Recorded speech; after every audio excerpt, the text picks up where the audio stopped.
What does it take to be an authentic spiritual warrior? Not only someone who just talks the talk, but walks the walk in every aspect of life.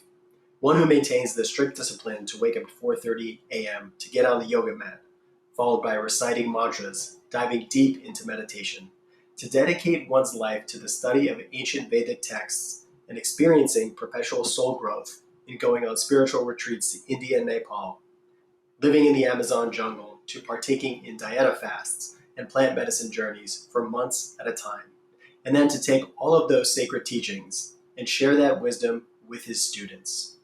Now that is a being of integrity and someone I highly respect as a teacher and friend. Welcome to the Limitless One podcast. I am your host, Anand J. Sukadia. Today, I am honored to host our first three-time guest and my soul brother, Jai Sugrim. Jai has been a health and wellness educator for over 25 years. He is steeped in the Jiva Mukti and Ashtanga Yoga lineages and has a 15-year history of studying shamanism with master curanderos of the Peruvian Amazon. Jai has worked professionally with everyone from the New York Yankees, with whom he won a World Series championship ring in 2000, to Martin Scorsese and a long list of celebrities, financiers, and professional athletes. He has also been featured in the New York Times, the Huffington Post, Psychology Today, as well as on the Today Show. Jai loves to share health and mindfulness practices that help his students create a peace of mind.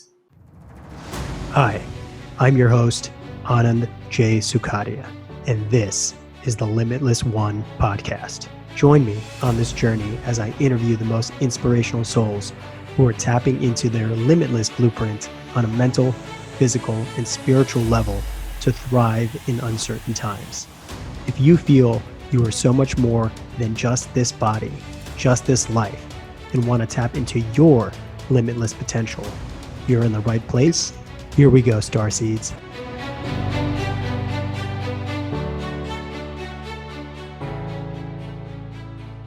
Cool. So Anand, great to be on your show again. I'm really excited. I love talking to you.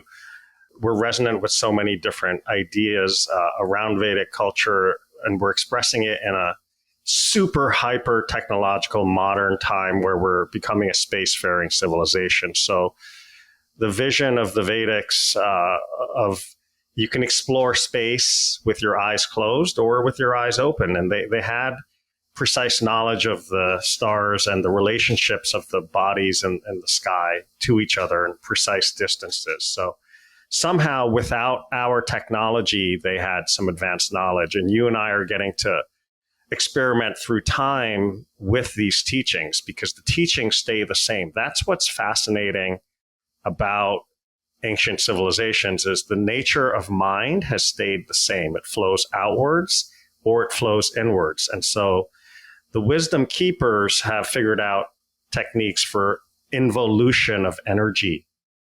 And so you asked me to expound on the first Yoga Sutra, which is Atta Yoga Anushasanam. And the word Atta means now, and beginning now, the exposition, the verse means now the exposition on yoga begins. And yoga in this context, we're thinking about as identity with our true self, right? You and I have a very big background in psychedelic therapy and surrendering to people who hold space for us to open up our subtle fields through ceremony. And so looking under the surface of reality, we can do with our eyes closed or our eyes open. And so we can use telescopes, we can use space probes and satellites, and our ancestors closed their eyes and accessed deep states of concentration to also explore space. And so it begins now. Our enlightenment will begin now. It will not begin later. You and I, we don't have to reach 18 million downloads on our podcast to enjoy this moment that we're sharing now, right? We're in the now and we're creating magic now. So yoga always begins now. And that gives us hope because, you know, if we look at religions like Christianity begins with a premise that we are all sinners. We're all fallen from grace. And even the greatest wisdom teachers and gurus have an ounce of some reason they're here, something to work on, some blemish in their consciousness that gives them the body. No perfected siddha could be here in a body without having some little bit of karma left. So it gives us, no matter how much of a struggle yesterday was, Atta is now today, with one deep breath, you can feel and forgive yourself and feel your true nature. The universe isn't waiting for me to write a best-selling novel so that I can realize myself, or I can realize that I am eternal reality. I am the eternal Brahman. I am one.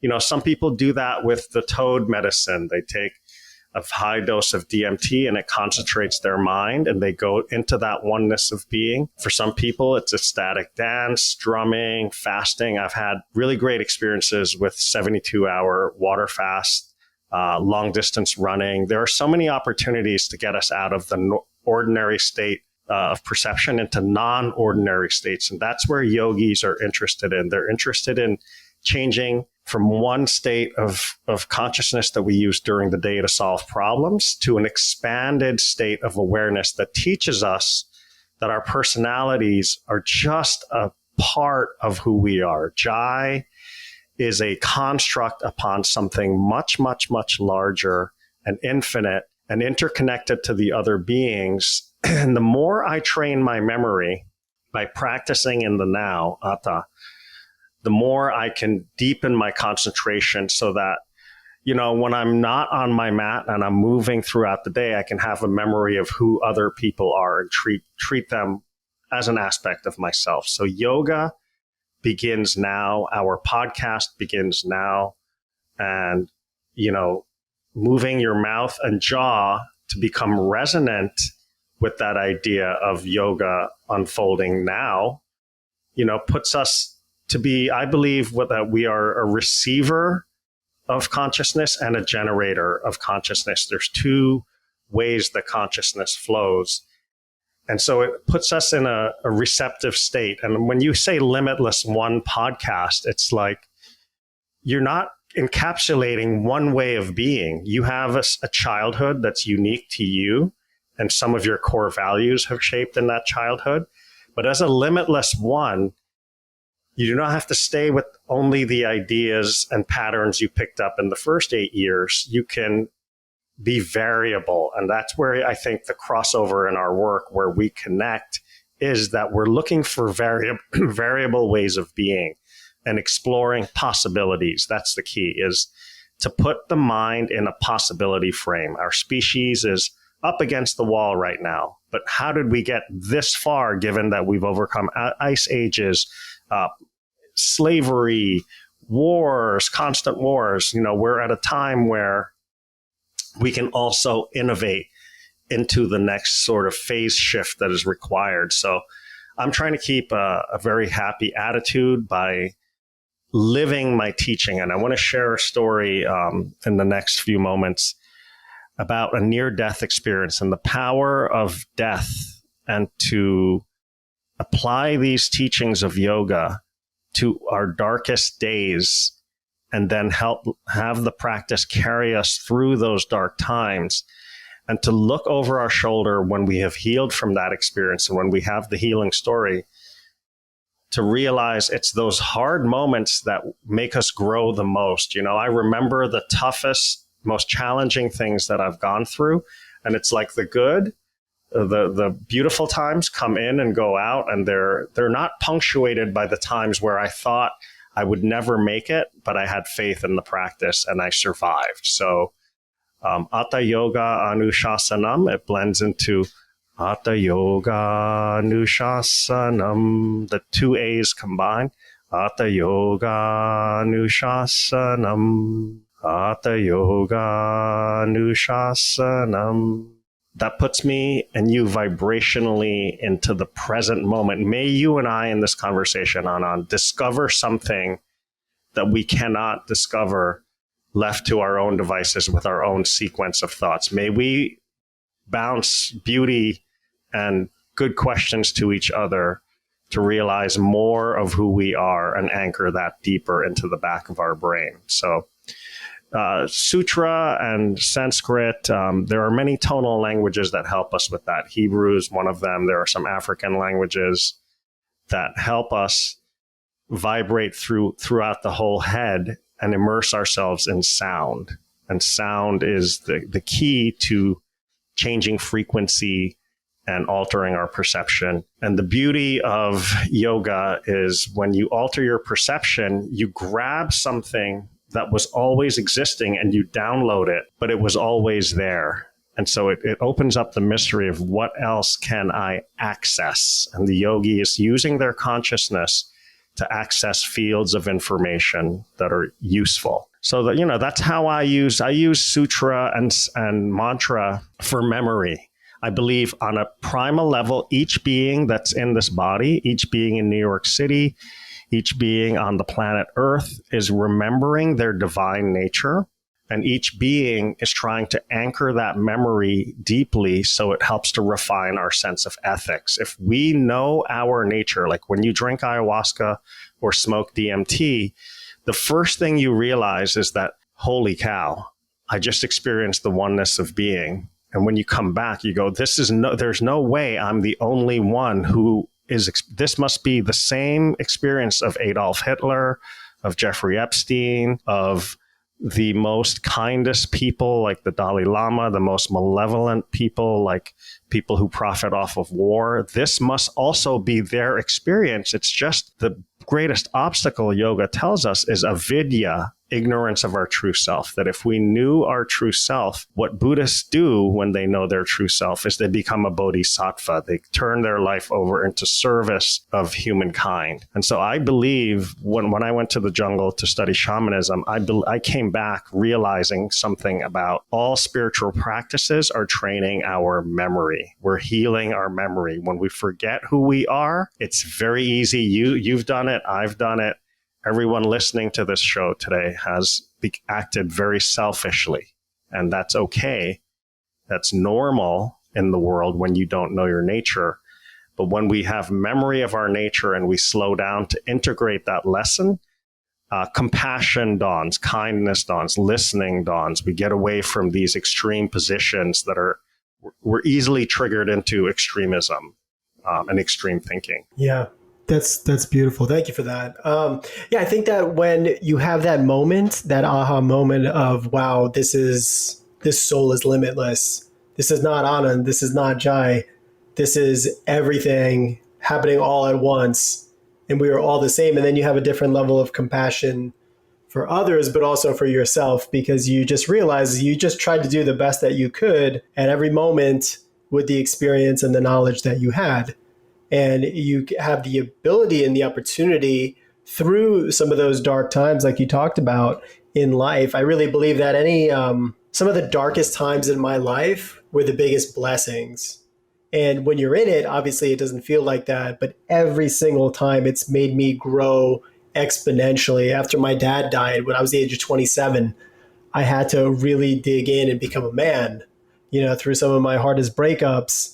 Right at the start of opening up my dream business, ending an engagement, I had to really grow as well as a business owner and as an individual seeking to live my life, to live my bliss and speaking my truth. So these are beautiful moments. And when you look at these people at the end of your life and the opportunities, the experiences, you have to look at it with so much compassion and love, because without those experiences, all that quote unquote heartbreak, you don't get to a level of evolution in this life of ours. So, it's honoring every aspect, every part of it. And this is why we do the work, I really think, is because we realize, okay, if I just stay where I am, I'm only going to get what I know. But every time we step outside of that comfort zone of knowledge, that circle of what we think we know, we step into the beyond, we realize something we didn't know. And then when you look back, you're like, okay, there's so many things I don't even know. And that circle gets even bigger. So it's just this never ending pursuit of knowledge and experience and understanding our truest self. And I think that's when you become the bodhisattva, is when you realize it's all you. There's no separation.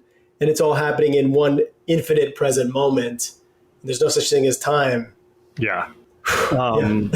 So you touch on the power of growth that comes from those destabilizing moments, like the loss of a loved one. You said you were 27? Mm-hmm. Yeah, 27 is the age where I lost my younger brother, who I was close to. So the loss causes you to catapult you into inquiry of your own coming death and the unpredictable nature of death that you kind of hear, that no one has tomorrow guaranteed. But when you actually see it viscerally in your own life, it brings it home, the teaching home in a new way. But I want to share something with you, which is a near-death experience. There's two types of near-death experiences. There's a fast one and a slow one. And I'll share, I don't want to expound too much on the fast one because the brain moves on. So I fell on a motorcycle sideways in a risky maneuver.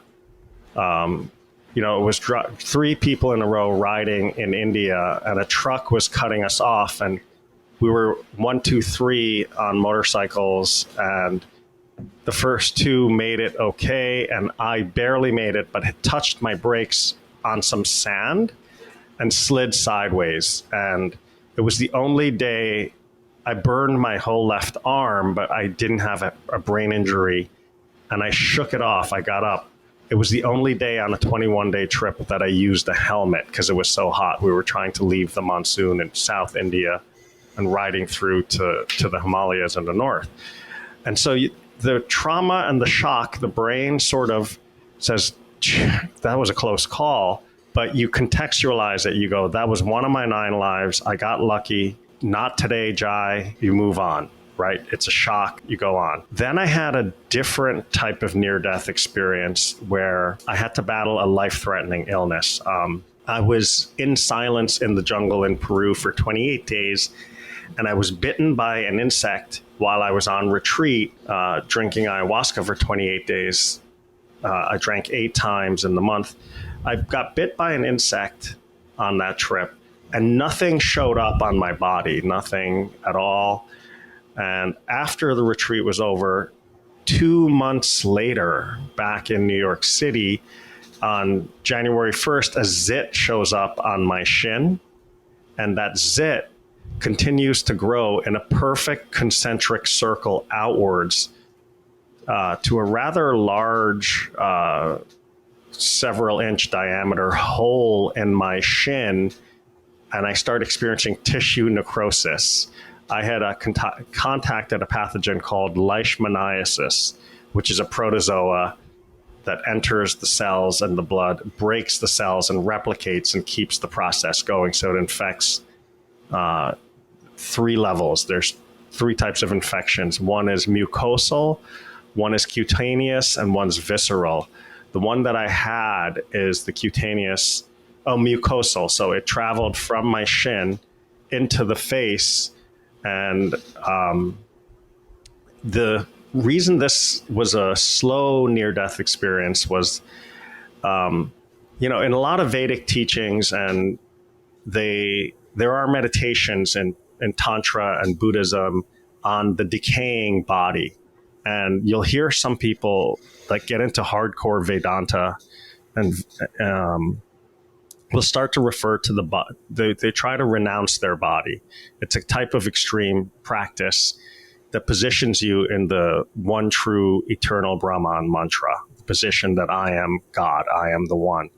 So they will say things like the body is a bag of pus, and the body is actually walking to the grave, and each day the body is getting older. And I really love Vedantic teachings. They ring true and they go home to me. And I had been a well-known, recognized teacher traveling around the world 4 months a year internationally. And I too would give that teaching. We are not the body, we are not the mind. And I would lead many meditations for groups of people about not being the body, not being the mind. And I found that this experience of a full year of slowly watching my body decay like it would turn yellow and pus and leak, and I would wear this giant bandage. And I continued my Ashtanga yoga practice, which is a set sequence. And you don't change the sequence. You just repeat the pattern over and over, 6 days a week, 7 days a week. And so my face, there's a posture called Parsvottanasana, where your hands are in a secret prayer behind your back and you're in a forward bend.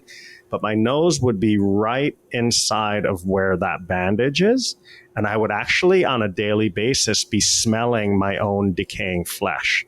So I had to become very mentally strong and mentally firm. And none of the doctors could figure out the best way to treat it. It's a very serious disease. And so I was going through the process with the CDC, with infectious disease specialists, doing all the testing and being patient, but all the while watching month after month, the hole get bigger, the decaying actually, and I would get in touch. I was able to stay calm because I had this really beautiful karmic unfoldment with the girlfriend I was with at that time. We each provided a deep healing for each other. I helped her with a trauma, a serious trauma from her past, just by my presence and who I was and my character. That helped her to heal. And she helped to take care of me when I became lifeless. There was a point in the treatment when I finally decided to take the drug to heal that I could no longer really move around. I became so weak from the drug that I was taking. But the point I want to drive home here is that you're watching the decaying body and your mind is becoming steady. And I would go, at one point, I walked to the bathroom and I made contact with my own eyes, and I held that contact, and I said to myself internally, this is the time where you must experience, you must totally live the teaching. You must look here now and make a commitment to taking these drugs properly and fighting this to the highest ability. The work you did spiritually in the jungle with ayahuasca, was it worth it? Would you trade in that work, turn back the knowledge that it gave you to not have this disease? And the answer was, for me, a resounding no. Like I had made up my mind that the work I did in the jungle was good and that I would battle this, and that if this was my last opportunity at life, that I have lived a full life. I embraced the fact that I could die, and it became very liberating. Like the thing about decision making, the worst type of decision making for me is making decisions with a lot of inner conflict. So I was able to engage the most powerful energy that we can get to, which is that energy of surrender. Like even in these times that you and I have talked about with the heated political environment, right? Like for me to feel freedom through uncertainty, like I want to know what's going on, but days where I just know that I don't know what's going on and that it's okay are the days where I'm truly free. I'm not bound by my bias, by my need to control things. So I wasn't sure I was going to beat it, but I was ready for the best fight. But that slow decaying, knowing that bodies go into graves or bodies are burned and bodies are returned back into the earth, to see that hole in my leg get bigger and bigger, and for it to rot and smell, it was a preview of what I would one day, if I lived long enough, I would still have to turn back this body over to nature. And so it brought me really in touch with the gift of life and the gift of spiritual practices, to look back on that. I have a huge scar on my leg. It's a perfect circle. There's a beautiful tattoo that Robert Ryan did around it that encapsulates the energy of the jungle.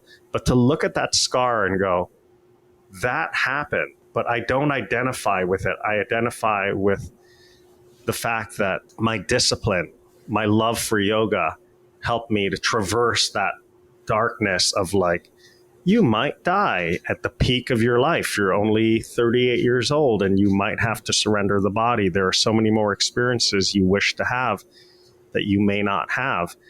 But the light of the teachings and the invitation of yoga to come right up to my face, right? It put the decaying flesh in my nose and embrace it, to continue to do the practice through all of that till the last moment towards the treatment. I look at that as like a great adventure. And now as I face the possibility of co-infections with Lyme, I'm not jumping to conclusions. Like I did a 3.5 mile run. Grateful that my body could do the run. Then I did the Ashtanga Yoga half primary series. Grateful that my body could do what it could do today. And I reveled in the beauty of the practice. And I'm more careful than ever to not take an iPhone out and record a part of my practice and put it up on social media, that to know that that's my practice time. Don't mix those energies with bringing a camera into your practice. Have another day where you make content for your message, but keep it really clean and pure. Like, I'm reveling the fact that I get to live in the country where I want to be. This is where I grew up in high school. I get to be back where the journey started for the salmon. I swam back upstream. I'm integrating the skills. The simple, if you speak to guys who get to the top of Everest, they basically are at a camp before the peak, and everybody picks the right day. It's the right weather, and they're like, we're going to ascend today. And then they make a line just before they get to the peak to take their picture. But they're in such oxygen debt in that last part of the journey to get to Everest, to the peak, that the next step feels like 30 steps. And same at the end of a marathon, like when I ran the Brooklyn Marathon this year. Each step felt like was worth 30 or 40 steps before. At the very last part of the race, where you're out of energy and your brain and body are competing for glycogen. When you don't know, when you are aware of exactly what your next step is, everything gets simple, crystal, and pure. Like, there's so much choice, we get frazzled by it. But when all you're trying to do is take that next step to get to the peak of Everest, or take that next step to finish the marathon, the simplicity, it comes back to Atha Yoga Nushasanam now. Oh, I don't have to do anything to realize my true nature. I can just be in love. I can forgive myself. I can embrace my true nature now, because I'm not only the ego construct, right? So these trying moments all bring us back to how we are practicing on the daily. It's the daily spiritual practice, the daily sadhana that helps us and defines our character. It's like the daily sadhana, a daily morning practice, Anand, is like the wick in the candle. You light the wick, is the center. It's the central channel. It's the vagus nerve. We must all have one means of coming to center, whether that's a morning run, an evening walk, something that you do for yourself that helps you with that one simple thing can show you everything about your character. It can help you become anti-fragile. It can help you face the ups and downs. And one thing I am certain about is that everybody has ups and downs. There's no person out there that has it good all the time, no matter what we are seeing on social media or what is being presented. I coach the best of the best, and I'm in 4 walls and a roof with them. I'm on Zoom with them, and I can tell you that everyone out there struggles, and nobody has a great day every single day. But it's when we turn ourselves over to our practice on the hard days and the good days, that where life is back to limitless one, back to possibilities. Usually when we have a problem, it's because we're perceiving it in only one way. If we perceive that problem in the light of perspective or a different vantage point, we can go, you know what? I have a choice here. I could freak out about my leg rotting. I could freak out about the fact that I'm not able to go to work. I could freak out about not knowing how this drug is going to affect my liver long term. I could freak out about that I don't have too many options. I have to take this drug, and it might damage the health I've created for my whole life. When you act in faith to the practice, when you act in faith to the higher power that is guiding us, which is nothing but our own self. Trust comes from the experiments we get in practice. We learn how to trust ourselves. So that slow, agonizing, decaying, rotting flesh on my body. And the weirdest part, man, look, it's one thing when it's your shin, but I was doing pranayama 8 months in one day in the middle of the afternoon, and I had a nosebleed, and I called my doctor, and he said, come in immediately to the hospital. We're going to send a biopsy to the CDC. The day that thing spread into my face, and I saw lesions taking over my face and the vision that it would eat my face away, that was a deep day for me, to just to think that I could go out of this world like that. That was a wake-up call. It was a humbling moment. And I got my big boy undershorts on that day, knowing that I would then take the hardest drug possible to try to knock this thing out. And I would take a risk of damaging my liver permanently. But the agonizing, slow nature of it helped me. I don't think without a yoga practice, I don't know, maybe my discipline as an athlete could have helped me, but the mantras, the deeper nature of reality, the fact that I can see that ego and spirit are aspects, one's larger, these kind of metaphysical vocabulary and frameworks helps you when you're watching your death slowly. And I wasn't sure I was going to make it. They didn't give me any guarantees they said, these are the 2 drugs. This one's FDA approved. It might come back. It has come back. This drug is another drug. It's highly experimental. It's very dangerous to your liver, and it usually kills the pathogen and never comes back. But it's not FDA approved. Which drug do you want? When it went to my face, I chose the stronger drug. And I also knew that I wanted one strong fight rather than the possibility of doing it twice wasn't appealing to me. Yeah. But the practice and surrendering really, it's like you don't know if you're going to get in a car accident tomorrow, but flesh rotting and stinking and you're smelling it 6 days a week is it's harrowing, and it's something that's beautiful to look back upon and see how yogic teachings helped me cruise through it. Yeah. And help me recover. Amazing. Yeah. We're all at some point, whether we have or we're going to have to face our own mortality, and having a strong foundation in terms of trusting your physical body. Hey, you put in the reps, you put in those daily deposits of doing your mantras every day, doing your meditations, getting on the mat, doing your asanas every single day, and then going to the jungle, diving deep into your darkest aspects of your psyche. So you've done so much work in order to give you that foundation of, okay, whatever happens, I have full faith in myself, in the universe, and whatever is destined to happen, whether I'm supposed to be an inspiration for others or whether I'm supposed to kick my own butt and make it through this thing, warrior style. You had that. You created that. Not a lot of people have that foundation. So when they're going through something tough like that, what can they rely on? And a lot of times they'll just listen to what other people say without checking in with themselves. I think a lot of times that's a big challenge for people, is when they don't have that deep connection to self. Okay, I'm looking for the answers outside of myself. You didn't do that in that moment. Yeah, you listened to trusted doctors, but you also had to make the decision for yourself. What's the right path for you?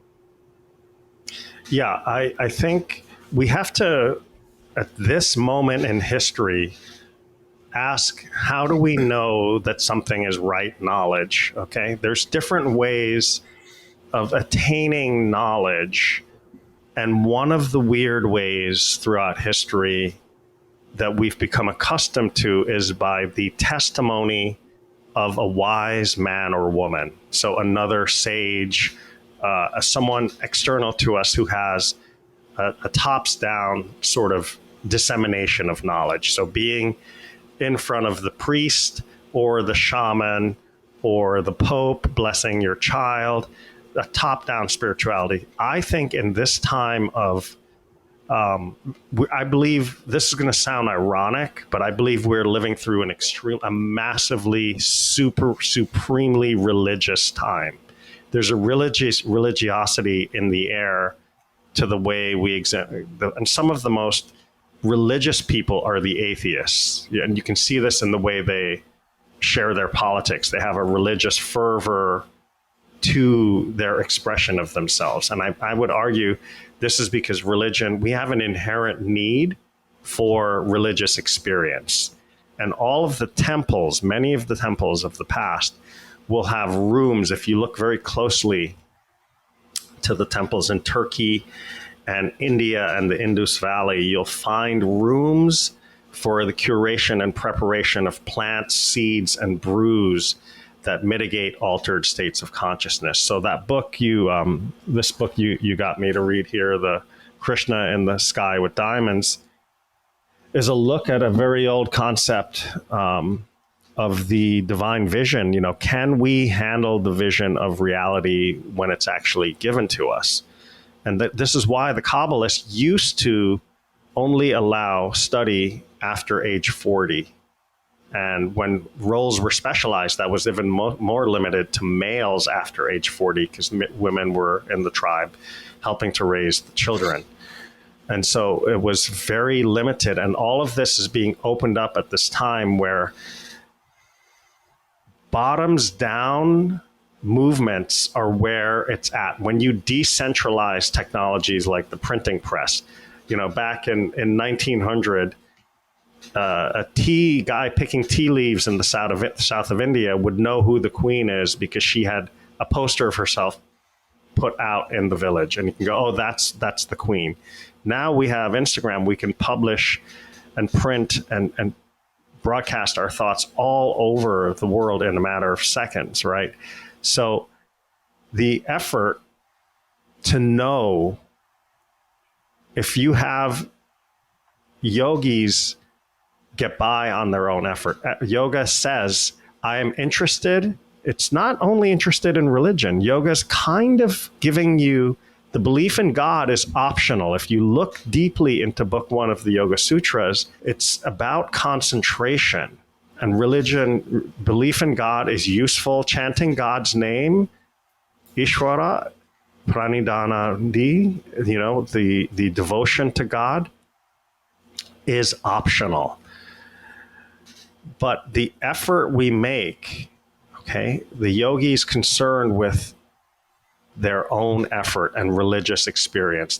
That's what's so attractive to me about yoga. I've been someone, I awoke at a very young age. And by awakening, I mean, I didn't go on a massive spiritual quest at age 13. I just realized that most adults really quickly had it wrong. They were incongruent. They would say one thing and do another over and over and over. And they weren't living a life aligned with what they were truly interested in. They were looking to one day break free and truly pursue their interest. And I awoke to that somehow, very luckily, that was not the way that I wanted to go. So the bottoms up movement means, how did I have the strength to face that near-death experience with the teachings of yoga? Okay, so I studied the Yoga Sutras, and I had a framework for the stages of samadhi. And then in 2010, I read a book by Daniel Pinchbeck called Breaking Open the Head. And there he goes, he starts talking about a substance named DMT. And I turned my hands open to the universe and I said, may I welcome this substance into my life to try this experience? And then someone that I trusted had it at Burning Man, and I smoked DMT in the playa way deep in the desert. And the first thing, when I left my body, experienced the highest teaching possible, the highest state possible. And when I returned to my body, the study of the sutra, the stages of higher consciousness, were revealed to me. And the first thing I thought was, the text is correct. This is an opportunity. I must study deeper, and I must practice with more reverence. And the bottoms up nature, the fact that it's related to my own experience is why I can give my life to it. Like my yoga practice at 35 looked like 5 hours of asana practice a day, meditation and mantra in the mornings and nights, and leg over the head, handstands. It's going to look different at age 50, at age 60, at age 70. But what I get to retain and keep is the quality of my mind through those different stages of life, right? Like the passions I had in my mind as a 32-year-old are different passions as I approach 20 years down the line. I want to express myself with all of that experience in between and sieve through better applications of my energy. So yoga is expressed differently through the different stages, but the bottoms up nature, the nature that it's not like, I don't need the priest to show me yoga. Yes, the wisdom teachers have helped me to learn. Yes, they've shown me the practice.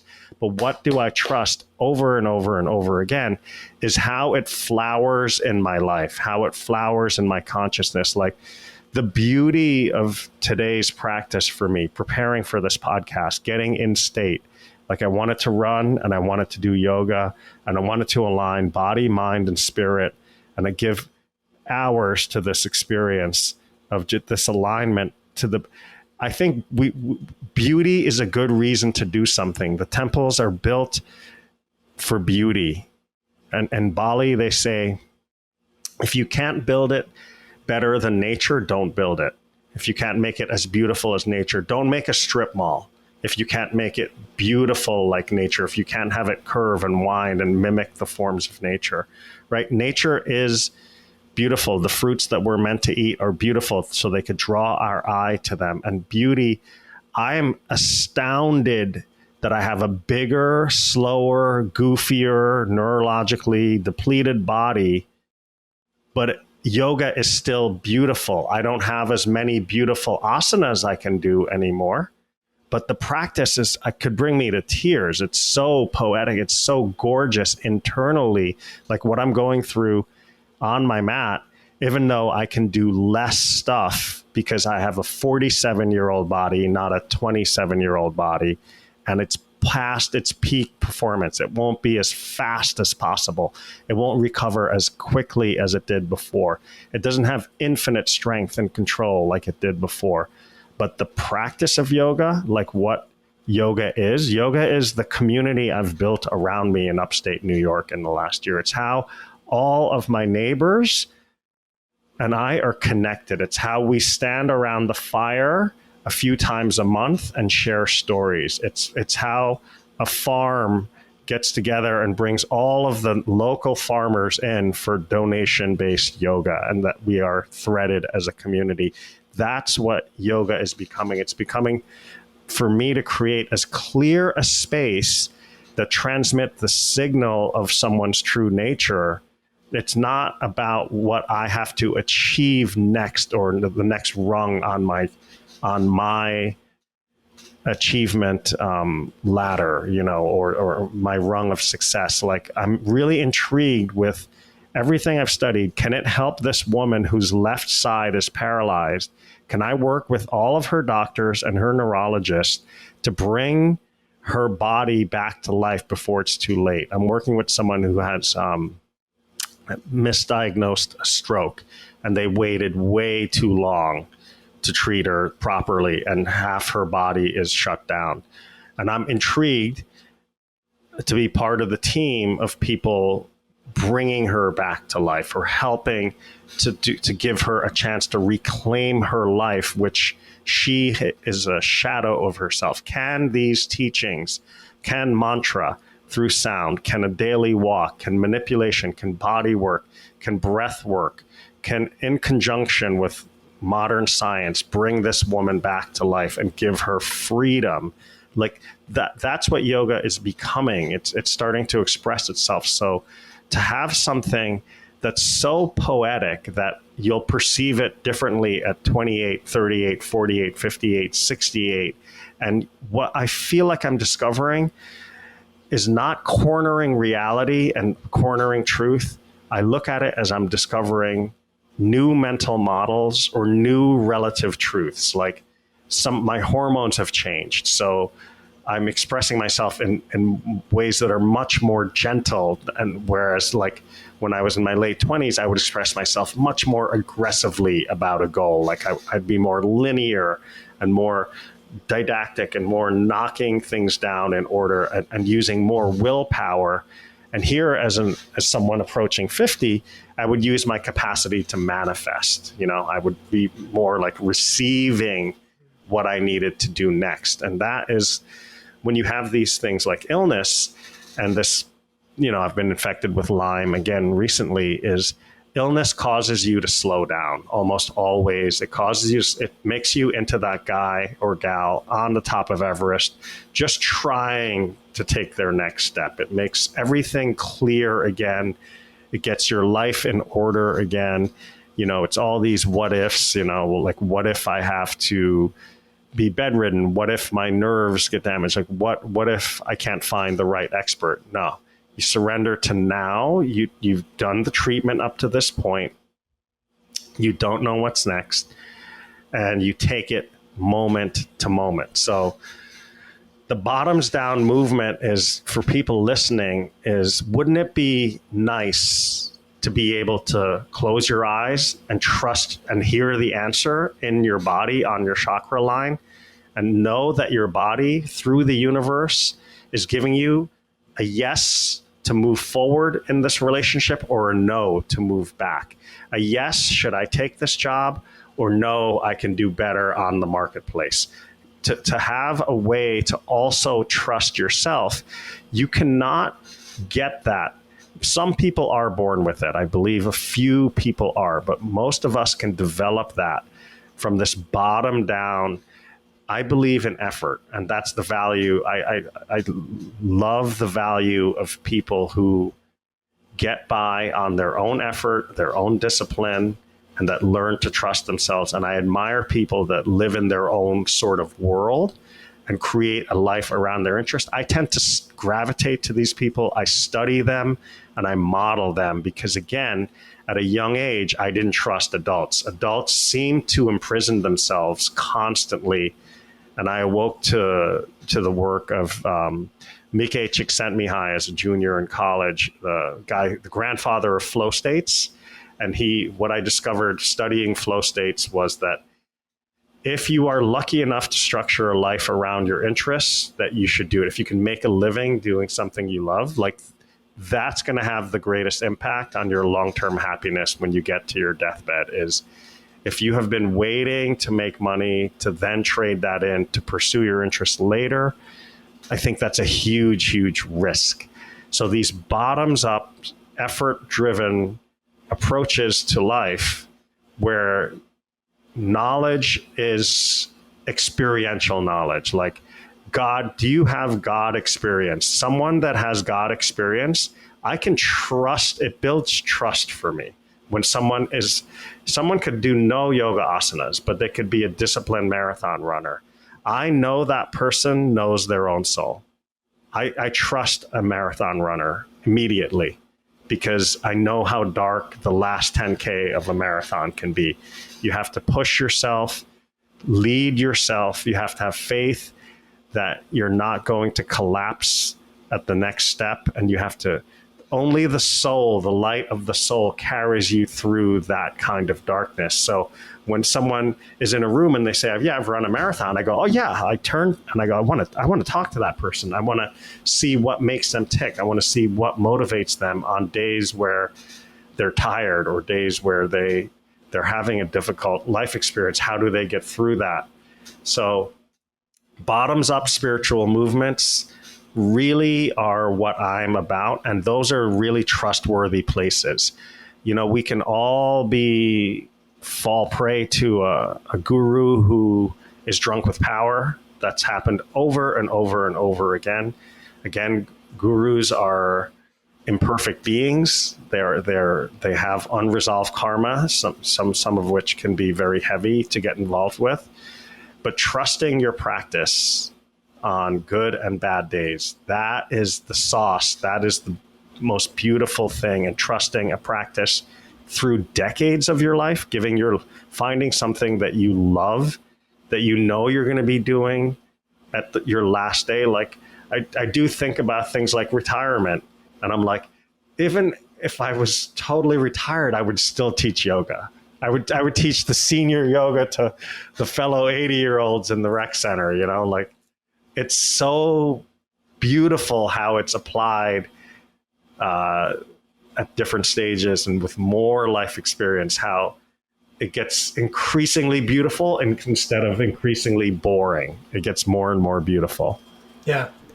It's beautiful the way that you described it. I think that this bottoms up movement and the pursuit of yoga and the attraction of so many people from the West connecting with yoga, it's all about that direct experience with connecting deeper within their own body and then their own mind and their own soul. I think that Hinduism, Vedanta, yoga at its truest essence is an invitation to delve deep into that experiential aspect of divinity where you're feeling it yourself rather than having, some guru teach you things. And I think that, there's virtuous aspects of it. And then there's the aspect of people only listen to one guru, only follow what they say, and they write it down. And that's their limited scope of life. And it's unfortunate because that's not really, for me, that's what it's all about.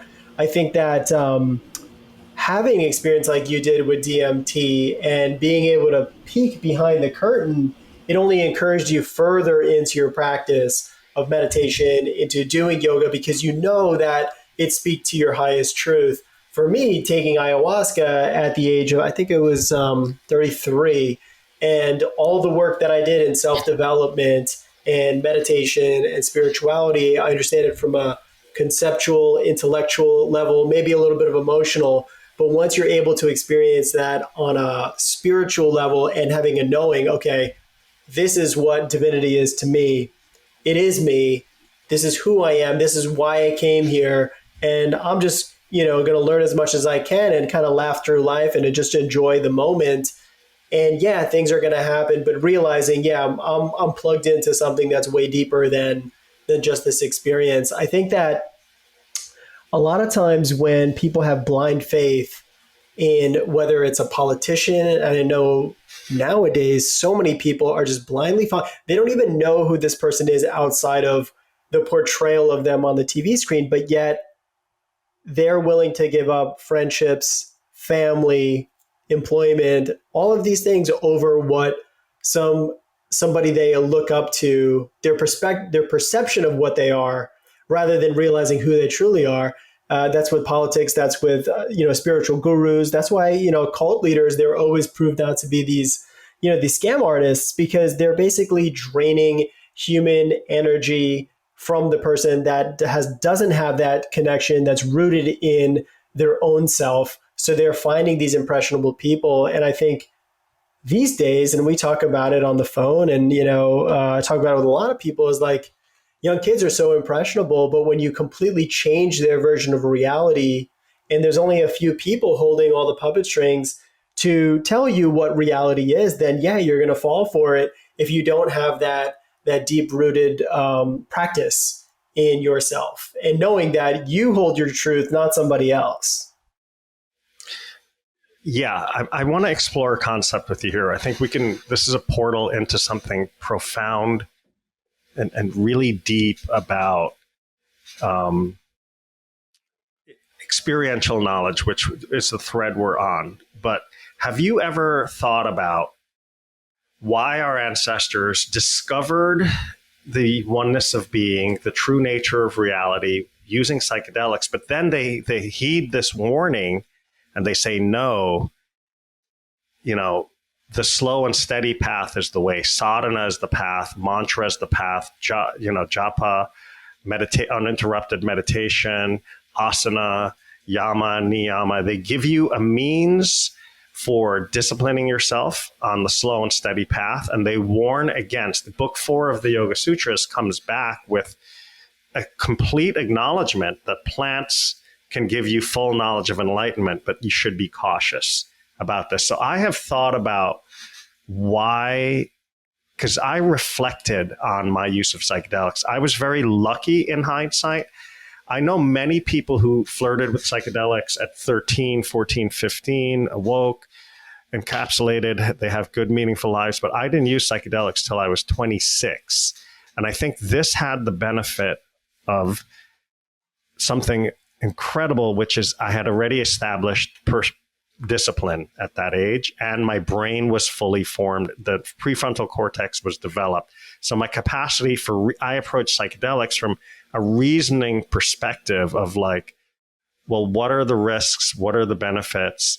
How can this be integrated? What is the point? I was able to view them. Yes, we should talk also about bad trips and the value of bad trips as a rite of passage. Nobody's going to have a perfect trip every time. And knowing that, you have to be prepared for hitting those dark spots. But I think the psychedelic revolution is here again and opened up again in psychedelic research, because we're kind of at a point where we're out of time. We need the fast and the slow path. So I'd like to share with you the idea of yoga and shamanism coming back as not separate arts, they're sister arts, and the role of why yoga works with shamanism. So I want to break this down. Yeah, just a quick, let me just interject real quick. So yeah, everything 100% agree with. I think in every aspect of life, whether it's spiritual growth, there's a pendulum, right? Whether it's love, for instance, one side of the pendulum is really rooted in deep divine connection, and then there's obsession in terms of love, right? So you can go from any spectrum of the pendulum, and there's so many layers in between. So for instance, psychedelics, there's the one that can take you to God, and then there's the other side where there's the abuse, right? So we grew up in the 80s and stuff, and we saw all these kids in 90s abusing drugs, whether it's LSD, whether it's MDMA, ecstasy, marijuana, and there's an abuse angle of that. And then, now I know people who've used marijuana very selectively, edibles, and they use it for meditation. Same thing with mushrooms, same thing with ayahuasca. I know people that go do ceremonies all the time, every couple of weeks, but they don't take anything out of it. So I think it's so important to note that in any aspect of life, there's always going to be the side that's going to bring you higher to a higher level. And then there's also an aspect of dependency. And we just have to navigate that for each aspect of our life. What is good? If we work out 7 days a week without any breaks, our body's not going to be able to recover, and you're not going to be able to grow muscle, right? So there's always a fine line in whether it's too much or too little, but we have to determine what's appropriate for us and the balance aspect of it. Exactly. I'm listening to you, and I'm hearing the word ritual come through, just the undertone to what you're talking about in terms of use and abuse, that line. I want to jot back to habit, right? So when I smoked DMT, I experienced the Vedantic notion of non-dual consciousness. I went into the whitest, brightest light I had ever seen. I became that light. There was no longer the light and me. There was no separation between myself and the light. For a brief period of time, which also felt like infinity, the dissolution of Jai disappeared. And I had infinite peace. I experienced infinite peace and freedom. I had nothing was missing, nothing was needed. I was whole and complete, all unto myself. And then the realization of Jai came back, and that pain of that separation set in. Now, Anand, here's where psychedelics can get dangerous. You have experienced the highest, what takes a yogi sometimes 30 years of practice to get to, and a week of darkness, sitting in a dark cave or a dark room, or 10 days of fasting. Or the Lakota Indians will put hooks in their chest and hang in the sun for 3 days in their vision quest to achieve these states. There are many ways to achieve these states, and you're getting it from sitting down and smoking a substance in one shot.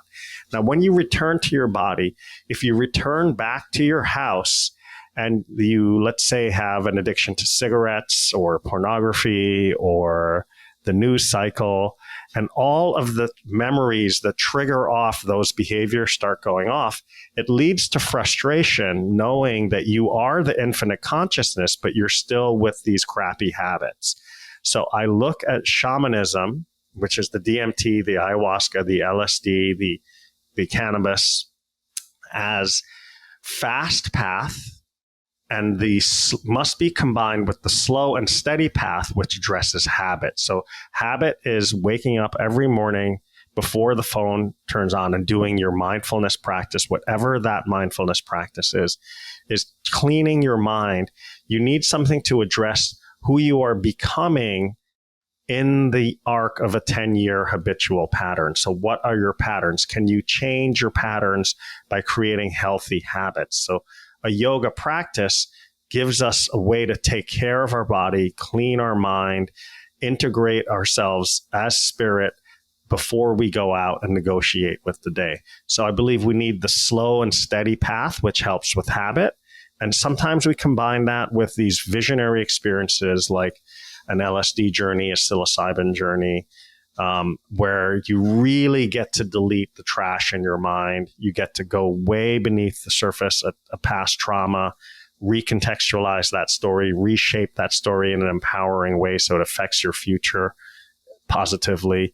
You get to do work in these altered states that would take 10, 15 years with a therapist. You can do them in one evening by the visceral nature at which it brings that up to you to look at more directly and more intensely. So the slow and steady path is for memory and habit. And the direct experiences, when combined and punctuated,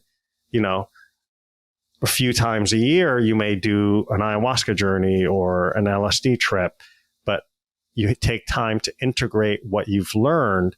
And so they combine. The bottoms up movement is still characterized by these ceremonies integrating into habitual patterns that are healthy. And these habitual patterns help to shape us and make our mind flexible. I believe in yoga, what we're really stretching is our mind. And that's what I see the most from the way I am behaving this year versus last year in terms of slowing down and giving myself the space to really redefine myself. Okay, pivot in my business, pivot in what my interests are, the culminating effect of all of these modalities I've worked with, the ability to work with this woman who has the paralysis to say, do I want to take this complicated case on and meditate on it and say, yes, it is a big challenge. Yes, I will grow working with a medical team. And yes, I am open to becoming a divine channel for the miracle to happen from my hands to her body. Let's see if these teachings can work. Let's see what the cutting edge of science can apply towards this person's healing, to still be in that laboratory where my work is at in the laboratory. People are in the laboratory. I'm studying human nature. I've given myself the space to exit the yoga marketplace as that guy with the leg over his head, right? Instead, to be an older teacher who is working with the nervous system, who is working with habit, who's working with spiritual guidance, who can help to explain the sutra in an enlightening way to someone who's interested in philosophy. And the big part of all this is starting to consciously work more in the public space with people who are in the second half of life. So for me, the art of living people, I was inspired by that take on reality, to do the art of aging, and for myself to feel like, how do I want to be in my 50s? How do I want to share yoga? What does yoga mean to me now? Okay, what are the limits? What is absolutely, totally possible for someone who is 47 years old? I don't have children that I'm raising, so I can devote more time to my training just to see what the edge looks like of maximal fitness at 47. So the opportunity that these practices give us is a chance to reinvent ourselves. You talked about the day you opened the dream business. Okay, that business is helping people. That business is bringing the cutting edge in technology. You're providing the flotation tank, okay, which is cutting out it's providing a space that would take a lot longer in meditation for people to get to, or a Westerner to get to, who is used to externalizing their senses. It involutes your senses. So the day you started that business was a day of aligning with a deeper purpose for you. It wasn't to make someone else's dream come true. You were trying to align more with your reason for being here. And you and I think that's interesting and inspiring about each other's path is, God, how lucky we are to have a job that creates space for someone to feel their true nature. Okay. At any point in a yoga class, a mother who has lost a child in an accident could feel peace. A father who can no longer provide for his family because he just lost his job can reframe that situation and find patience. People with an illness can find space and give themselves space to discover what may be on the other side of the fear of death. And these things can happen in every single yoga class. You never know what people's karma is or what they're bringing in or how this teaching is going to affect them that day. So part of what I do is I try to get Jai out of the way when yoga is really coming through into that room, and to teach from a place of, well, yoga has helped me find peace about my brother's death. May these teachings help someone find the peace that they're also looking for. And that vagueness, that openness on the fact that it's going to unfold for someone in the way that they need, that's a relief to me. I don't want to internalize and put everyone's experience into a structure that yoga has unfolded for me, but to let it unfold for them. And again, the beauty of yoga now is that it's such a religious time, and it's such a, why not get into religious experience? And that what I think is beautiful about the political scene is there's hope for us in transcendence. And there's hope if we do not transcend the mind, we are going to be enslaved by a mind that sees just the binary nature of reality, this or that, Republican or Democrat, which tribe are you on? No, actually, the conservative impulse and the liberal impulse exist in everyone, and it serves us at different points in our life. Like, there was a liberal impulse that made me pack up and travel through India for 6 months on a motorcycle. That's an extreme activity to do. Then there's going to be a conservative impulse that makes me collect my money and resources to buy land to make my own small healing retreat center. That's a conservative impulse for another and to life succeed stage. in business and to Exactly. be self-responsible, 100%. Dependent. I think that there's virtue in the highest forms of both ideologies. I think that the people pushing these ideologies currently don't have those same virtuous things. It's almost like the WWE, right? Like professional wrestling, where it's they pretend like they're fighting in a ring. Meanwhile, they're all hanging out at the same parties. You have people that can't balance a country's checkbook, getting us into eternal debt, causing crazy inflation, making everybody's lives a lot harder than they should be, but yet their own bank accounts are growing exponentially, and they don't seem to have any problems individually financially. It's just they keep getting richer, and the people that they're supposed to be serving with their virtues and their laws to help and equality and diversity and all this rhetoric that they talk about doesn't really help the people that they're trying to, say, hey, vote for us and we'll take care of you. But it's a very interesting time that we live in, for sure. It's exciting. Okay. And it's loopy because of the decentralized, there's two forces at play, which is a centralizing force that wants to put everything under one government and have more control. But what's equally as crazy and loopy is the decentralizing force mitigated primarily by technology. And so we see things like printing,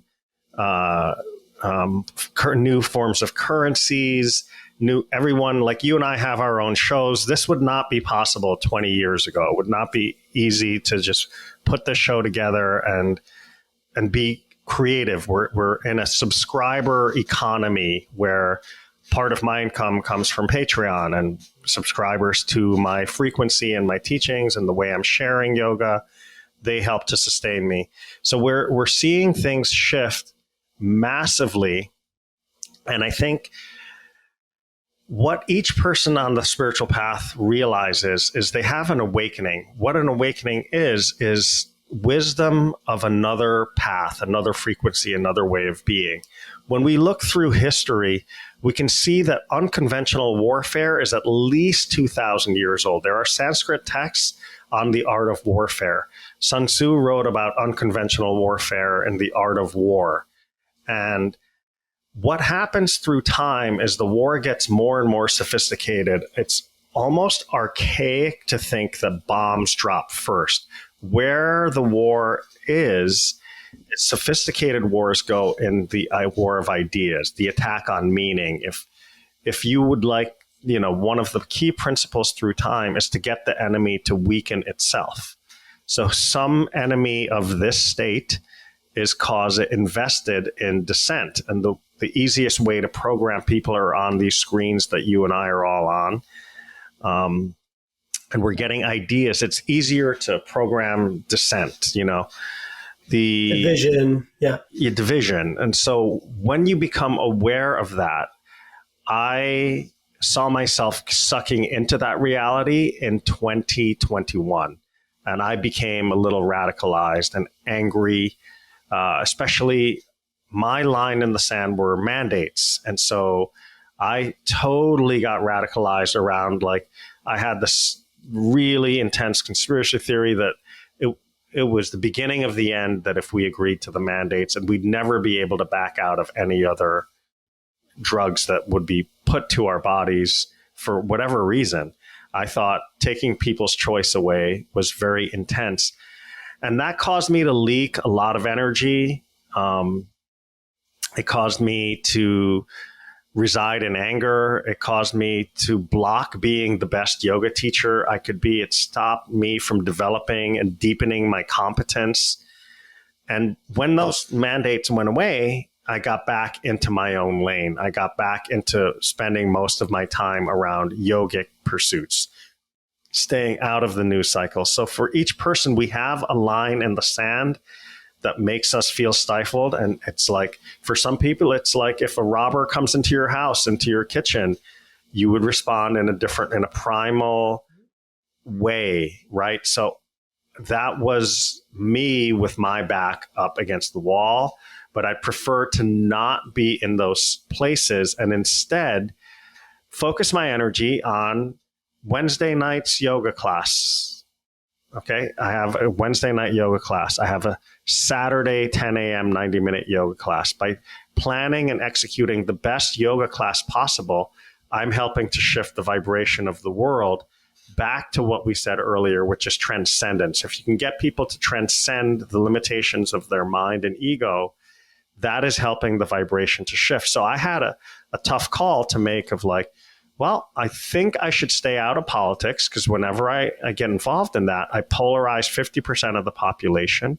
But I also did it in a way that didn't compromise my values of hard work. For example, I fat shame men. I don't feel comfortable fat shaming women. I think that's a whole nother ballgame.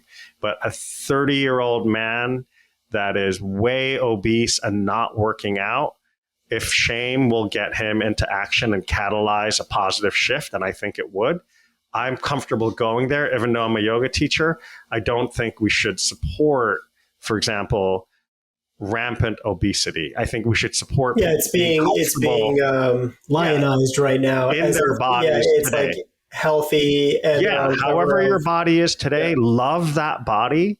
But being 30 pounds overweight is bad for your heart, and it's a breeding ground for viruses that can kill you.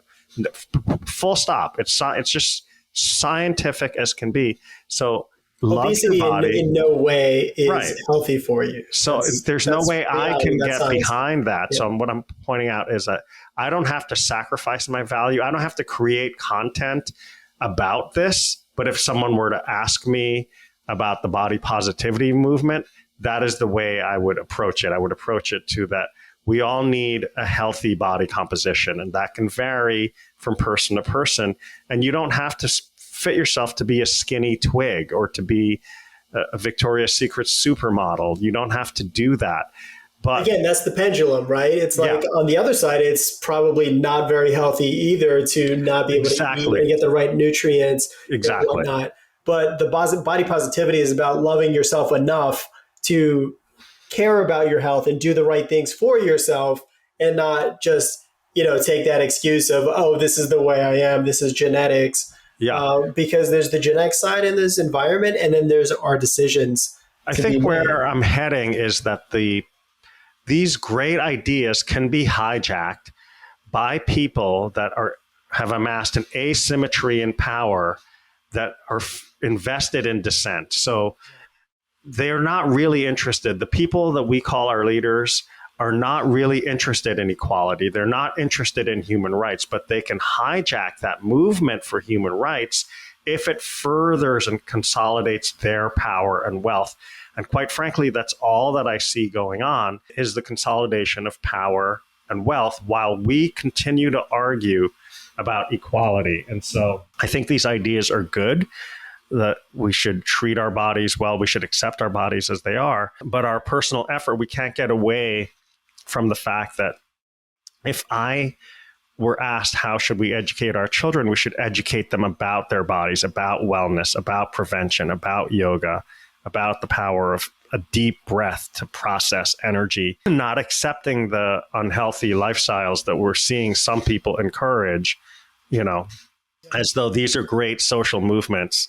Those same corporations that are showing all this stuff, the McDonald's, all these woke corporations, they're the ones that are creating genetically modified foods that are harming you, but yet because they have a certain flag on their, business, or they go after this movement, it doesn't mean that they have your interest at heart. And going back to what you talked about in 2001, you kind of invested in this mindset of they're coming after me. So I think a lot of this psychological warfare, art of war, it begins in the mind. So these people with the asymmetric power, they understand the power of creation and co-creation, right? So if they can seed a thought into our heads by saying, even all sides, right? Like the mandates are coming, you're going to be not able to do anything in this world unless you do what we say. Yeah. How many people decided, okay, I don't want to lose my rights,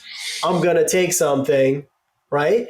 And then also the people that push against it, we're putting in that energy to fortify that power of that asymmetrical power structure. So it's like, it's coming from all different ways, but the more we feed it, the more that it grows. And the perception of their power becomes larger on all sides. Yeah, I think, in yoga and Vedanta and all spiritual traditions, what we are trying to do, to sum it up, there's one question. There's three questions, really. And this is of utmost importance to anyone today, because there are no longer 5 news channels, 10 news channels. There are hundreds of millions of news channels that you can put your attention on now. That level of decentralization leads to new cults, new religions. The religious need is the need for the religious impulse is inherent. It's inside of us. So we'll give ourselves, for example, to the woke ideology. Woke has some great concepts that we're all connected. We're all equal. That is a yogic concept. It's rotten to the core if someone's rights become someone else's responsibilities without the manipulations on language that have been thrust upon me. I don't have to agree with them, but if I'm in a public sphere for the sake of better efficiency of energy, I may treat and respect you in the way you want to be treated, but I don't have to for example, use a word. So here's the line at Anand where I could take a knife out and cut myself. If one of your ideas, I have to pretend, if I don't believe that idea is true, but I have to now digest and pretend that it's true, I'm going against my innermost core nature of reality. I would like to live in a world where I agree to disagree with you. Right. And respect you at the same time. And right? respect the way that you want to live. That's the world I want to live in. So I cut and then also people respect off. The fact that I want to live in a certain way as well. So it's like it's that mutual love and admiration that this universe is so abundant, so diverse that there can be an infinite ways in which people live their lives. Yeah. Right. But then when it starts coming on your doorstep and saying, "Oh no, you need to do this. Oh no, we're going to teach your kids that this is the right way," then it becomes a situation where it becomes a mob or it becomes a cult. Totalitarian. Yeah. We're forcing this ideology down your throat. Yes. So the questions I believe that the ancient seers of India were asking, the people in Persia were asking in their temples, the people in Turkey were using plants to explore was, who am I? What am I doing here? And what is my next move? So who am I? What am I doing? What are my next move? These questions move through time to today, and we must each explore this before we give our trust in these leaders. If you look at the leaders, you have to look at their actions. So sometimes we're used to abusive relationships, so we go back and we keep listening to someone who's been busted in a lie many, many times over and over. And we keep taking that's on us to believe a repeated liar. That's our fault. So when we are looking for the question of who am I, part of that answer is going to come from the testimony of a wise man. A yoga teacher might show you a wisdom teaching, might teach you something about a practice that shows you something about who you are. But we must answer these questions within so that we can be able to cohere together. Policies, we've been split apart so much that policies that benefit one group might encroach on resources for another group. It's getting to be a very bungled time until we use things like yoga combined with the psychedelic movement to find ways in which we can cohere, and things that basically the problem is we don't have a unifying myth anymore. We don't have one unifying myth. We have many, many, many arguing tribes, and there's salvation in religious experience of knowing that we're truly brothers and sisters. We're truly all headed to the same place, and that we are capable of more. Just because when you run a marathon, when you sit in the jungle and drink ayahuasca, those are difficult things. Difficult things, because something is difficult, is no reason to not pursue that thing. There is beauty in doing challenging things. So we're at a challenging moment where I think we need to find something that can help us transcend and connect us back together. And this is one of the reasons I think it's archaic. It's a society that tells you what plant you can or cannot smoke in the privacy of your own home is an archaic society. And we're transcending those sort of movements. Again, it's all bottoms up movements of direct knowing. So psychedelics are here and coming back because of their potency and what they reveal. These things should never have been made illegal. You know, you don't want, maybe you don't want 60% of your youth smoking marijuana. Maybe that's a bad idea, but you don't at the same time want those things to be illegal. Yeah, it's about respecting also, right? It's not looking at it as a recreational thing. Oh, I'm going to get high. It's respecting, okay, just for instance, mushrooms, right? Every step you take on Earth, 5 miles, or I think it's 50 miles deep, there are the mycelia complex. It's all connected throughout the entire Earth. If a tree is lacking nutrients, another tree or mushrooms are going to send that like a fiber optic system to it. The mushroom that pops out at the very ground, growing in, is the most intelligent thing. It's giving you that intelligence of millions of years of, growing and formulating so that sprout, whatever that flower is out, the Amanita muscaria or the psilocybin mushroom, when you take that, you're taking in all this knowledge. So to really respect it and honor the gift that it's giving us, that's Gaia, that's Mother Earth. When you take ayahuasca, you're drinking in Mother Earth. So not taking it in a way that's disrespectful to her, doing it with alcohol or hanging out smoking cigarettes while you're doing it, but doing it in a ceremonial setting and doing it in the proper way. I think that's where you're going to get the benefit from it. I think that to the uninitiated, psychedelics is like winning a lottery ticket when you have the worst financial habits, right? So like when you win that lottery, you win $1 million, but you're always in debt.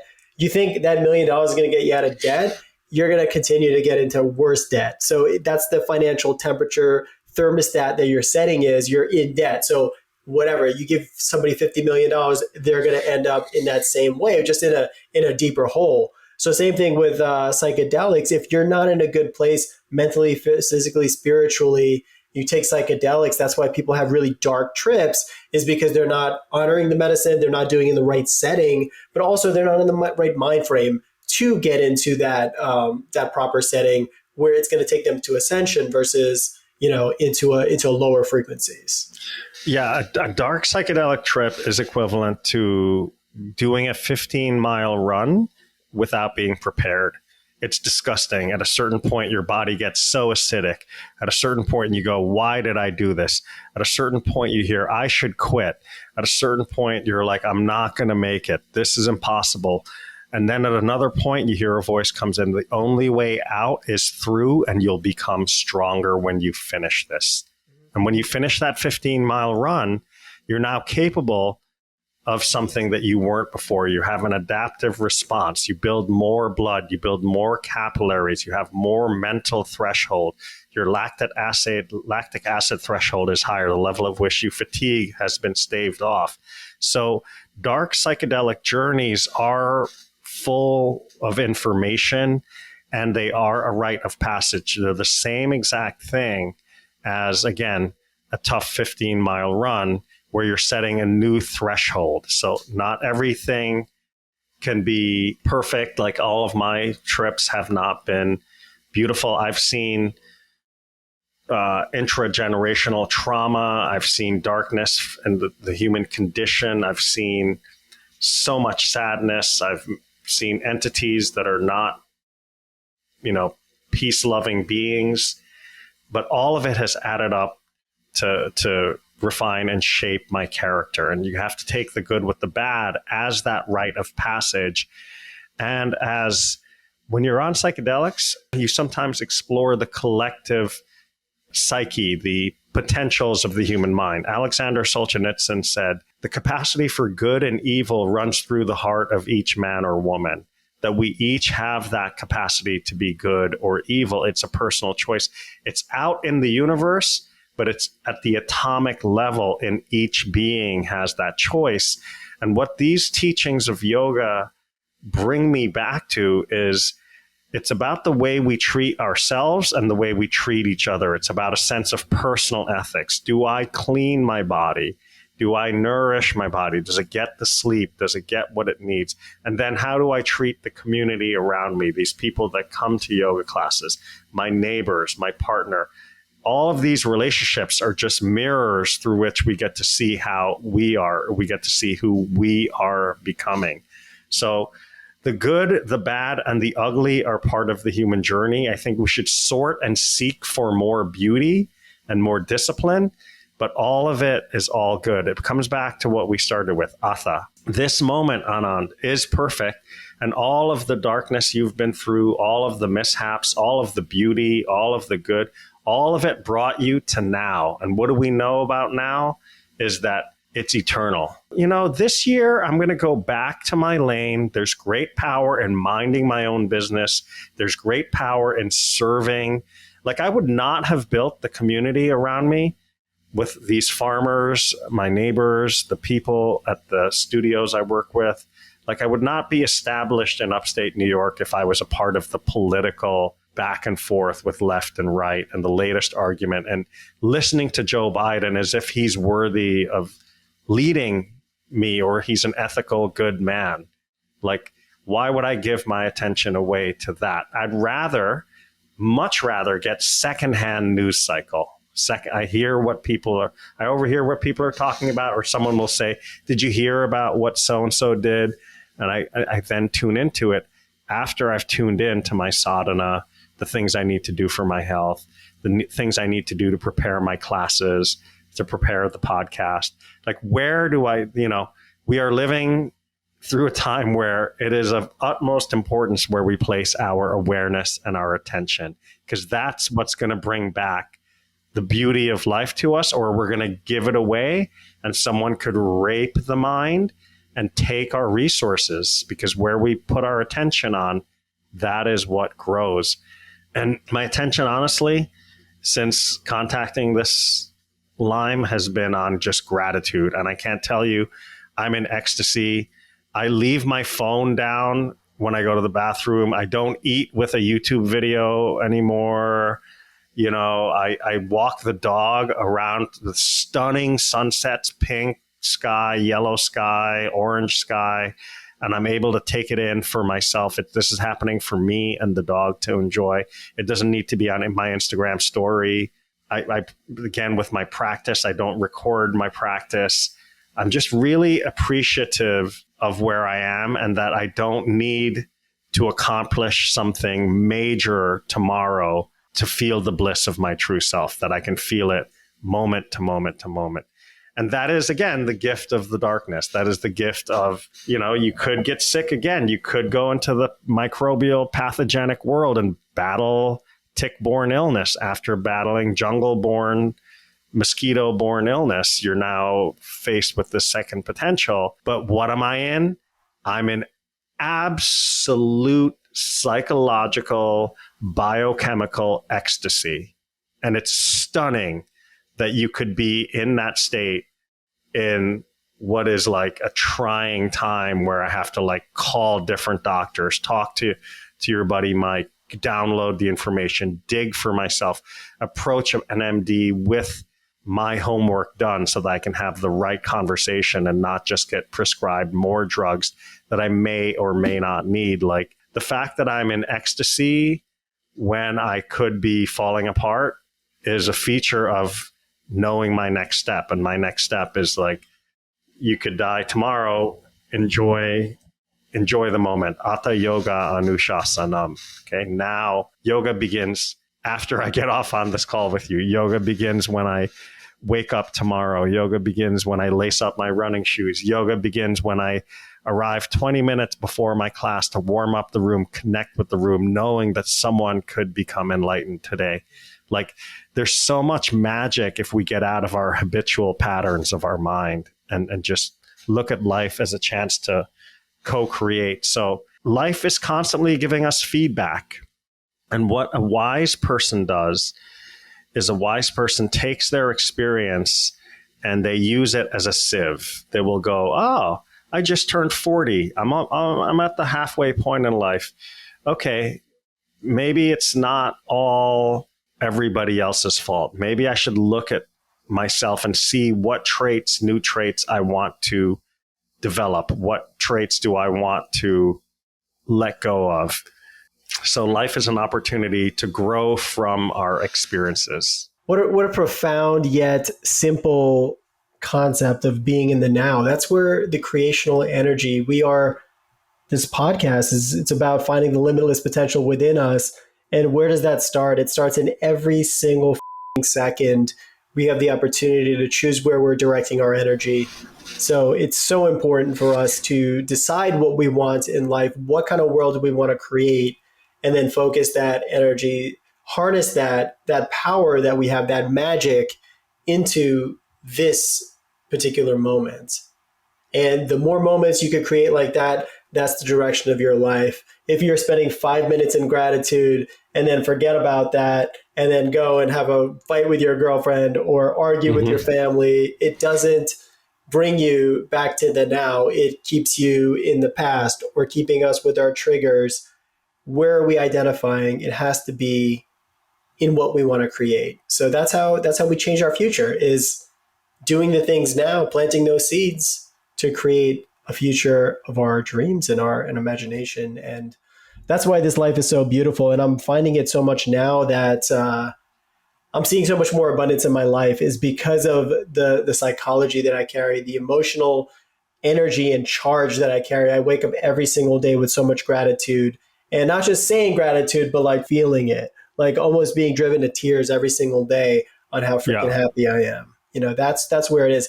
One of the beautiful things I heard, I was in Sedona at the beginning of July, and I was having a deep conversation with my older sister. She's an Ayurvedic practitioner in Sedona, right over there. And what she says is, I don't worry about getting more clients. She says, I have more clients than I want to know to deal with. When I'm in my prayer and meditation, I just pray that the people that need my help find me.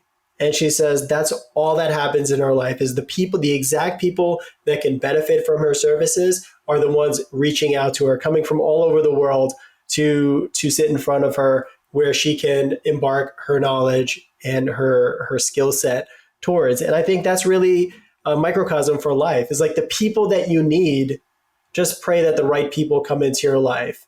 Pray that the right experiences will come into your life to help you on this beautiful life journey. And then when you see the synchronicity and the magic in every one of these moments, you look back and you're like, wow. Yeah. That was a fucking ride right there. Yeah. Prayer as part of your marketing plan is brilliant.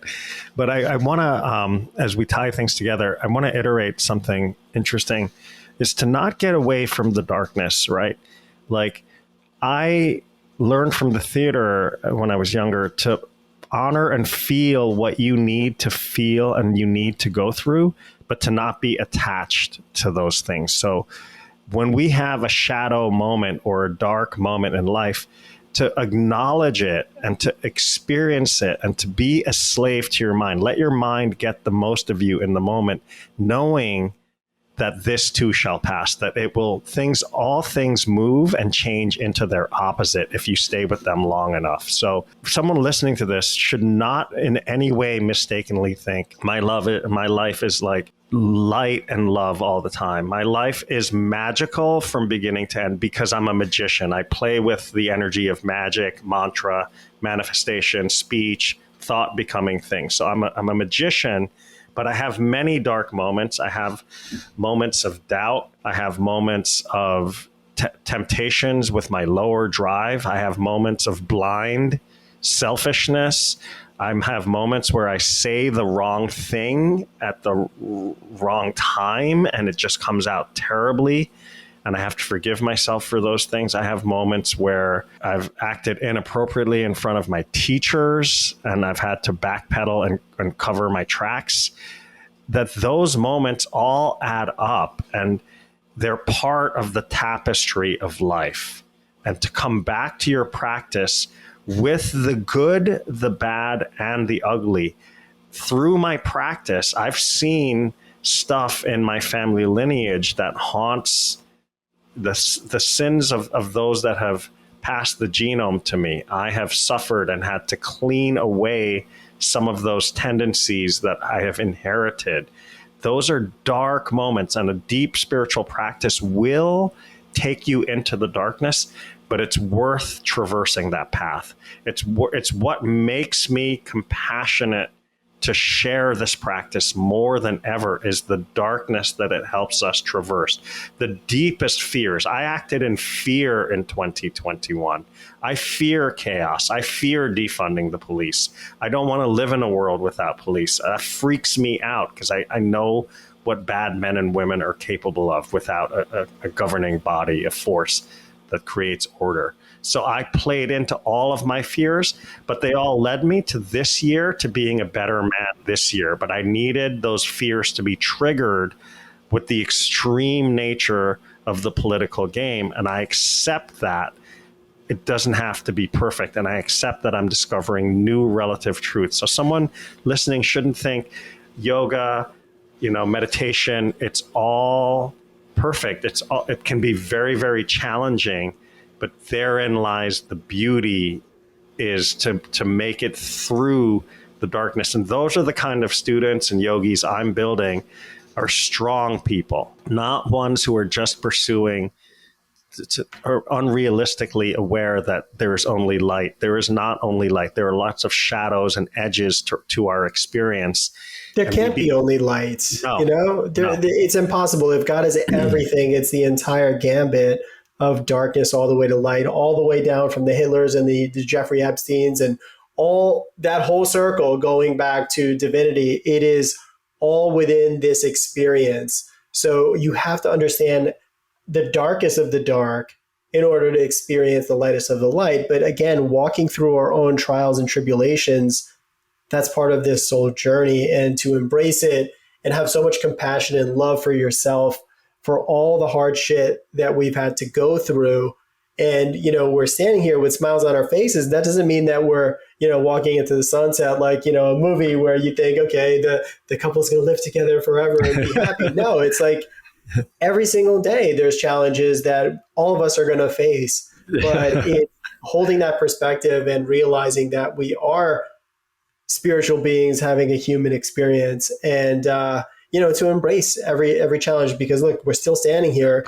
None of us checked out already, and we're going to continue to keep going until our last breath, and just to continue. That's all we can do. It's exciting this time. Once my line in the sand that was crossed went away, once mandates went away, I went back to the excitement of the time. The time is all these decentralized technologies. Like, I can monitor my blood, Anand, for $250 and get 41 readings back on my blood.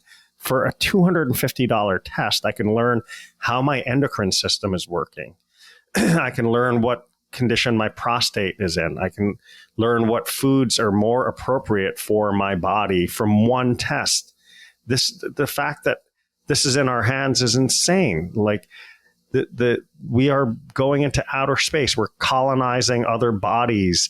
We are being able to, the materials game, the evolution of farming and regenerative farming, like the potential of the time is what has me inspired. And I want to focus on the fact that all of our solutions are simultaneously here with all of our darkness. All of our capacity to recreate concentration camps are coexisting, where the technologies for freedom exist side by side. And there's never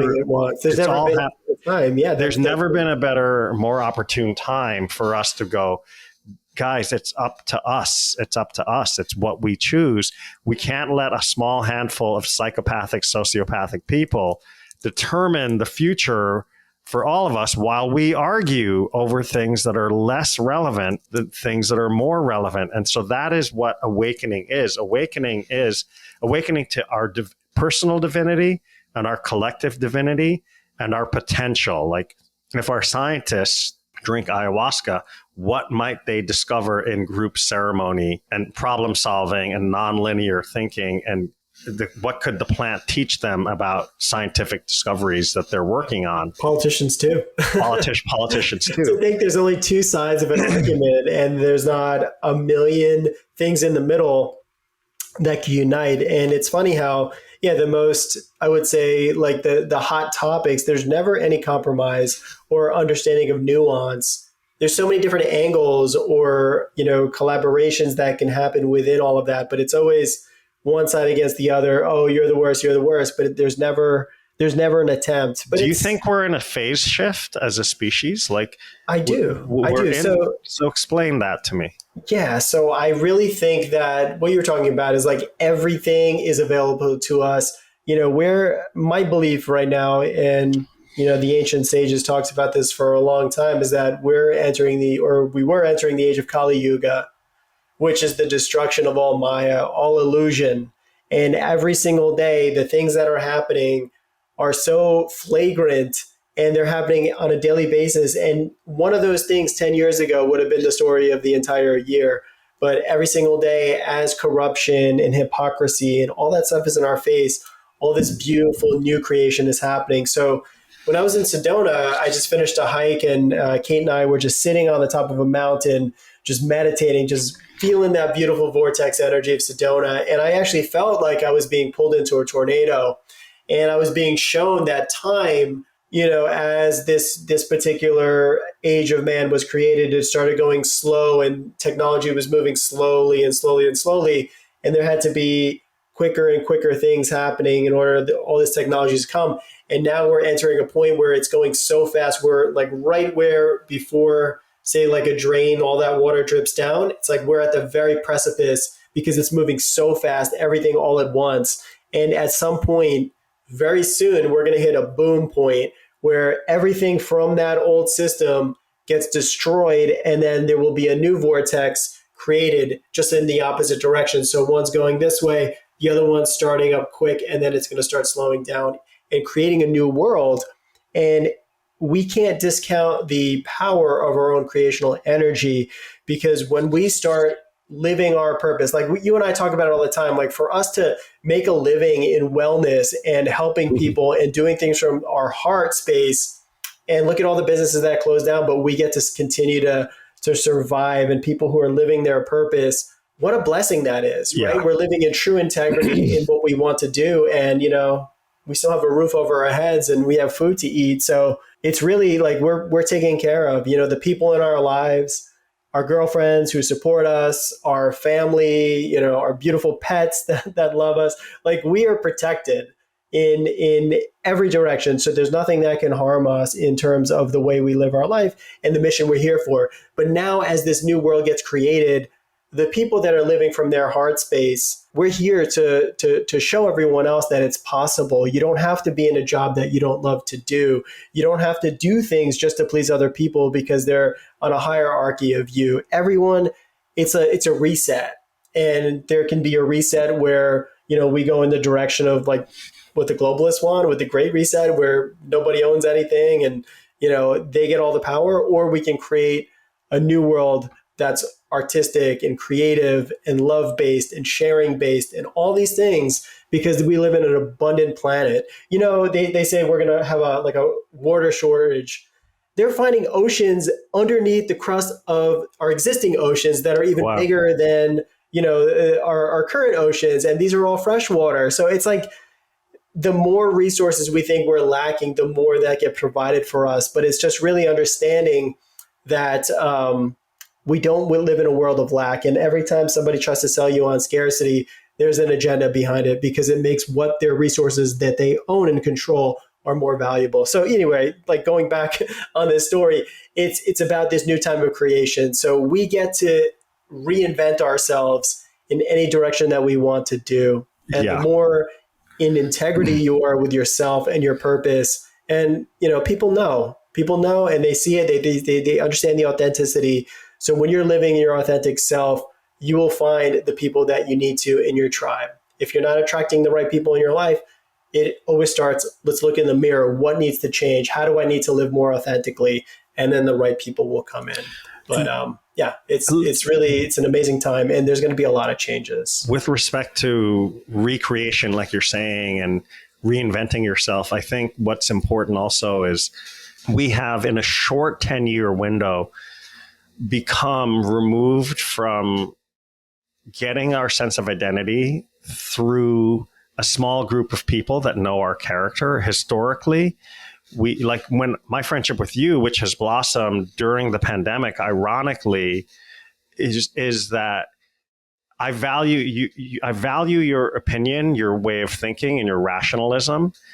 And so by engaging with you, I get to see how I am and who I am. And because I value your opinion, I might ask you for some insight around something I'm working on, for example. And so those kind of, as we're growing and recreating ourselves, those kind of connections are more important than the number of likes that a picture gets or the feedback that a post gets. And it's really important to realize that if we're looking to learn about our character or shape our character, like to get back into small knit communities like running clubs, martial arts groups, yoga satsangs, philosophy clubs. I teach a morning class that people tune into 3 times a week. Little places where when you show up with discipline, where you show up lovingly, you get to mirror, you get to look in the mirror. And those kind of things should be first and foremost really revealing about our character and define us. Not so much, I'm becoming at this time of great simplicity and potential stress. When you know your next move, my next move is to not check in on my phone. It's to not see what's going on my feed. It's not the political cycle. My next move is, if this day's wrapped up, maybe I'll take the dog for a long walk and watch the sunset. My next move is to cook a really meaningful, healthy dinner. My next move is to prepare for the rest that is coming. But the connections that we have to people that know who we are and that give us opportunities to be our higher self are more important than what the digital space says about what our following says about who we are. And there's a little dissonance there, because the algorithm doesn't reward everyone just doing what they should. And we could have a lower self-esteem in the digital space, but the one that matters most is our relationship at the yoga studio, at the office, at the martial arts club, at the running club on race day. Like who we are and how we're behaving in human to human contact is very important for this incarnation of who we are. If we phase shift to become a part silicon being, I don't know how to comment on that. I wouldn't know that space. That's a whole other podcast. That's a whole other podcast. But like, for an organic human being to be looking for validation in the digital space makes your brain hurt. Whereas if you're looking from people who know who you are, that you actually interact with in a practical way, I think that return to healthy tribalism, there's a healthy form to tribalism and feeling part of a community that's really healing. We need more community to support who we are becoming. Like some of your ideas will be inspiring that are things that are outside of my scope. And I need that reverberation of another like mind on my personal development. So that's important to realize, is community, the sense of community. Who am I in community? 100%. The micro relationships, every single interaction that you have. And, honestly, it's been such an honor to walk this path with you the last couple of years. I never had an older brother, but like, I feel that like I can rely on you, and I have the full trust in your heart that I know that you act from that same mission that I have in life. So, I come to you with a lot of ideas and questions and, asking for feedback on stuff just because, I know that you're my soul brother, and like, we have so much that we connect on. So it's been a pleasure. Thank you so much for coming on, Jai. Yeah, man. It's always a great time talking to you. This is the third time guest we've ever had, and I'm sure we're gonna have more conversations. We should actually just tape and have audio recordings of every one of our phone conversations, because they pretty much go this long every single time. Yeah. Except for a few more conspiracy theories thrown in there. Yeah. Anyone who questions reality right now has to be asking questions as to what is being given to us to digest. But yeah, the conversations on or offline are always brilliant. It brings my utmost awareness and attention to the moment, Atta. And yeah, thank you, man. I was honored to be on for the third time. Really great conversation. Of course. Jai, how can we learn more about you? I have a website, jaisugrim.com, jaisugrim.com, and I teach online classes, 30-minute classes in the morning. The aim of those classes, they're called yogic conditioning. They're to help you age well and to respect your nervous system and endocrine system that is moving through time, and to start the day in a positive way. I also do retreats. I work one-on-one with clients on their health, their mindfulness, their development of their practice. So people can reach out on my website or on social media at jaisugrim.artofaging. Beautiful. Let's end on a mantra. Loka samasta sukhino bhavantu, which Beautiful. Translates to, Jay, do you know the translation? I'm sure you do. Yeah, I think it's a beautiful. Actually, I was just going to send a course description into Soulfest. I'm teaching Soulfest on October 1st, I believe. And it's in New York City, and it's just bringing the entire community, all shapes, sizes, colors, creeds, beliefs, religions together to practice. And the unifying theme of my class will be the Loka Samasta Sukhino Bhavantu mantra. And basically, the Bhav is the divine mood. It's what we talked about at the beginning, the mood that I'm connected to everything else. And so may my thoughts, words, and actions contribute to the happiness and wellness of everybody else. So that interrelated nature of how we connect, how your community at the spa connects to my community within yoga, how everything threads together that's the unifying yogi's theme. May my thoughts, words, and actions contribute to everyone else's happiness. So it's a great way to end, man. Thank you. Beautiful. Thank you so much.